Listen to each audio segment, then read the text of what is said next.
ನಮಸ್ಕಾರ friends, welcome back to Meghana's cooking channel.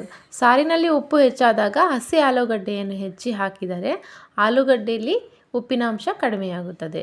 ಕಾಲಿಫ್ಲವರ್ಗೆ ಸ್ವಲ್ಪ vinegar ಬೆರೆಸಿ ಬೇಯಿಸಿದರೆ ಅದರ ಬಿಳಿ ಬಣ್ಣ ಹಾಗೇ ಇರುತ್ತದೆ. ಕಾಳುಗಳನ್ನು ರಾತ್ರಿ ನೆನೆಸಲು ಮರೆತರೆ ಅಡುಗೆ ಮಾಡುವ ಮುನ್ನ ಬಿಸಿ ನೀರಲ್ಲಿ ಅರ್ಧ ಗಂಟೆ ನೆನೆಸಿದರೆ ತುಂಬ ಚೆನ್ನಾಗಿ ನೆನೆಯುತ್ತವೆ.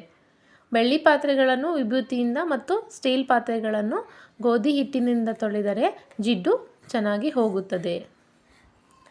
ಸಾರಿಗೆ ಉಪ್ಪು ಹೆಚ್ಚಾದರೆ ಕಬ್ಬಿಣದ ಚಮಚವನ್ನು ಕಾಯಿಸಿ ನಂತರ ಸಾರಿನಲ್ಲಿ ಅದ್ದಿದರೆ ಉಪ್ಪು ಕಡಿಮೆಯಾಗುತ್ತದೆ. ಕಾಫಿಗೆ ಒಂದು ಚಿಟಿಕೆ ಉಪ್ಪು ಸೇರಿಸಿ ಕುಡಿದರೆ ಕಾಫಿಯ ರುಚಿ ತುಂಬಾ ಹೆಚ್ಚುತ್ತದೆ. ಯಾವುದೇ ಹಿಟ್ಟನ್ನು ತುಂಬ ದಿನಗಳವರೆಗೆ ಇಟ್ಟರೆ ಹುಳುಗಳು ಆಗುತ್ತವೆ. ಅದಕ್ಕೆ ಪಲಾವ್ ಎಲೆಗಳನ್ನು ಹಿಟ್ಟಲ್ಲಿ ಹಾಕಿದರೆ ಹುಳುಗಳು ಆಗುವುದಿಲ್ಲ.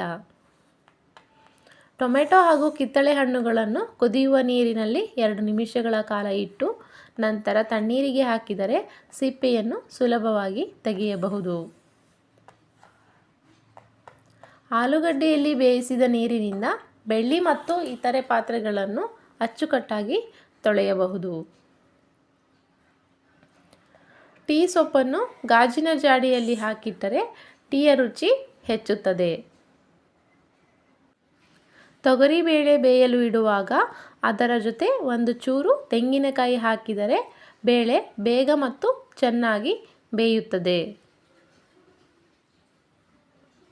ಮಿಕ್ಸಿಯಲ್ಲಿ ಬೆಣ್ಣೆ ತೆಗೆಯುವಾಗ ಮಳೆಗಾಲದಲ್ಲಿ ಬಿಸಿ ನೀರನ್ನು ಹಾಗೂ ಬೇಸಿಗೆಯಲ್ಲಿ ತಂಪು ನೀರನ್ನು ಹಾಕಿದರೆ ಬೆಣ್ಣೆ ಸುಲಭವಾಗಿ ಬರುತ್ತದೆ. ಹಾಲು ಕಾಯಿಸುವಾಗ ಆ ಪಾತ್ರೆಯಲ್ಲಿ ಒಂದು ಸ್ಟೀಲ್ ಚಮಚವನ್ನು ಹಾಕಿಟ್ಟರೆ ಹಾಲು ಉಕ್ಕಿ ಚೆಲ್ಲುವುದಿಲ್ಲ. ಸೊಪ್ಪು ಬೇಯಿಸುವಾಗ ಪಾತ್ರೆ ಮೇಲೆ ಮುಚ್ಚಳ ಇಡಬೇಡಿ, ಇದರಿಂದ ಸೊಪ್ಪಿನ ಹಸಿರು ಬಣ್ಣ ಹಾಗೆಯೇ ಇರುತ್ತದೆ.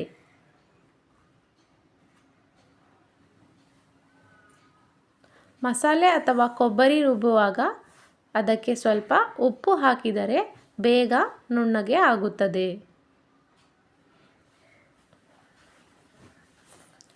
ಬಾಳೆಕಾಯಿ ಹೆಚ್ಚುವಾಗ ಕೈಗಳಿಗೆ ಮಜ್ಜಿಗೆ ಸವರಿದರೆ ಕೈ ಕಪ್ಪಾಗುವುದಿಲ್ಲ.